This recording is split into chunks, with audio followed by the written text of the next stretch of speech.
Λοιπόν, εδώ στο παραδοσιακό μας μαγαζί, εδώ πέρα στα περίφωνα. Η λέει το Γιωρίκα. Περίμενε εδώ, λέγε. Η σημαία λέει το Γιωρίκα.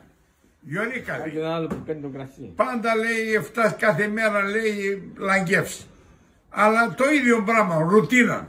Στο σπίτι τα πέσω κρεβάτι, στο σπίτι, το ίδιο στάση. Λέει και αυτό να φτάμε. Λέει πάμε, λέει ο Ξούκες, λέει, σαν δέντρα κάπου, ξέρω εγώ. Να φτάμε εξοχικό. Τη δουλειά σε εξοχή. Λέει πάμε. Ελάσκοντα με το αυτοκίνητο, ήβρανε έναν μπάρκο γαλών, συχνήχ, ασα δέντρα. Εκατήπανε, πήγαν ανάμεσα στα δέντρα, ερχίνεσανε, χαϊδεύκονταν, εξεντήρνανε τελείω τσάτσαλοι. Έρθε ο χωροφύλακας, πιάνες. Λέει τι είναι αυτά, λέει αυτά λέει, δεν επιτρέπονται εδώ στον πάρκο. Λέει ο Γιωρίκας, καλά λέει, δεν θα με, λέει, στο σπίτι λέει βαρέθαμε.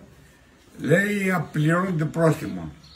Έκοψε ένα πρόστιμο, λέει το Γιωρίκα 30 ευρώ το πρόστιμο. Και 60 τη ημέρα σε 90 ευρώ θα πληρώνεις. Λέει καλά, έχω 30 τη ημέρα γιατί 90. Απέ τον γεωψέα δάκαλα και πλήρωσε.